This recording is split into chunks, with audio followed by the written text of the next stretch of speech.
Problems చాలా తక్కువ ఉంటాయి. అండ్ కంపెనీలో మనకి జాయిన్ అయిన తర్వాత మీరేంటంటే ఒక 2 months నుంచి ఒక 3 months వరకు కొంచెం ప్రాబ్లమ్స్ ఉంటాయి. ఎందుకంటే కంపెనీలో కొత్త టూల్స్ ఉంటాయి, ఇంటర్ఫేసెస్ ఉంటాయి, అన్నిటికీ యాక్సెస్ తీసుకోవాలి. అంటే హరి అంటే అంతగా కంగారుగా ఉంటుంది మొత్తం అంతా. సో అలాగే మనకి ఒకవేళ సపోర్ట్ ప్రాజెక్ట్లో ఉంటే డెడ్ లైన్స్ ఉంటాయి, అలాగే మనకి ఇంప్లిమెంటేషన్ ప్రాజెక్ట్ ఉంటే కంప్లీట్గా ఫుల్ నాలెడ్జ్ మనం గెయిన్ చేయాల్సి ఉంటుంది అనమాట.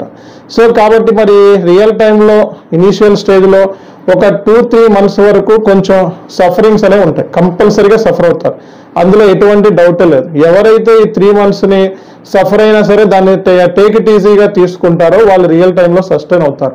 సో ఎవరైతే ఈ టెన్షన్స్ని నాకు ఎందుకురా బాబు అని చెప్పి మైండ్కి తీసుకుంటారో సో వాళ్ళు చాలా హార్డ్ కింద ఫీల్ అవుతారు.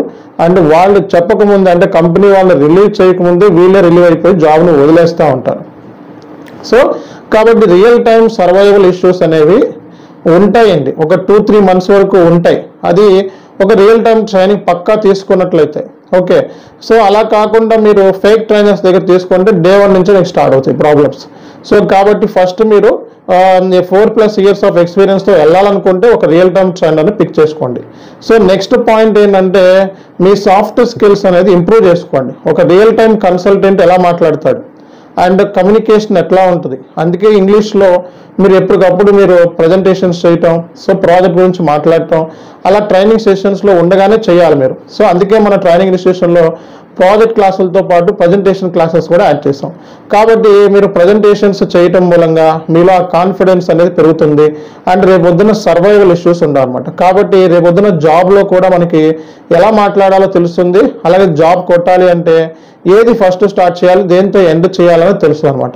కాబట్టి ఏంటంటే సో మీకు కమ్యూనికేషన్ సాఫ్ట్ స్కిల్స్ ఒక ఐటీ ఎంప్లాయీ ఎలా మాట్లాడతాడు అనే విధంగా మన సాఫ్ట్ స్కిల్స్ని ముందుగానే డెవలప్ చేసుకోవాలి. ఎందుకంటే సో 4+ years ఆఫ్ ఎక్స్పీరియన్స్తో వెళ్ళిన తర్వాత మీరు అక్కడ ఆ సాఫ్ట్ స్కిల్స్ అనేది లేకపోతే సో తెలిసిపోతుంది.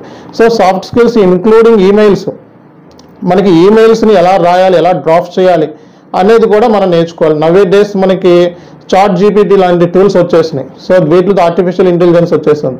సో మనకి ఎటువంటి ప్రాబ్లం లేకుండా ఈమెయిల్ రాసి పెట్టేస్తుంది. అట్లా సో మనం ఈ టూల్స్ అన్నా ఉపయోగించి మనం ఓన్గా ఈమెయిల్ రాయటం, అలాగే క్లయింట్ సంబంధించిన లొకేషన్లో ఉన్నప్పుడు ఎంప్లాయీస్తో ప్రాపర్గా మెయింటైన్ చేయటం, ఒక రిలేషన్షిప్ మెయింటైన్ చేయటం, అండ్ డైలీ వాళ్ళతో మనం కలిసి ఉండటం, వాళ్ళ గురించి మనం మాట్లాడుకోవటం, వాళ్ళు ఏ ప్రాజెక్ట్స్ చేస్తున్నారో ఆ ప్రాజెక్ట్స్ గురించి తెలుసుకోవడం, వాళ్ళ కమ్యూనికేషన్ని అబ్జర్వ్ చేయటం, సో అలాగే మనకి వాళ్ళ ఈమెయిల్ డ్రాఫ్ట్స్ ఎలా చేస్తున్నారో తెలుసుకోవడం, వాళ్ళ వర్కింగ్ స్టైల్ ఎలా ఉందో తెలుసుకోవడం, సో ఇలాంటివన్నీ కూడా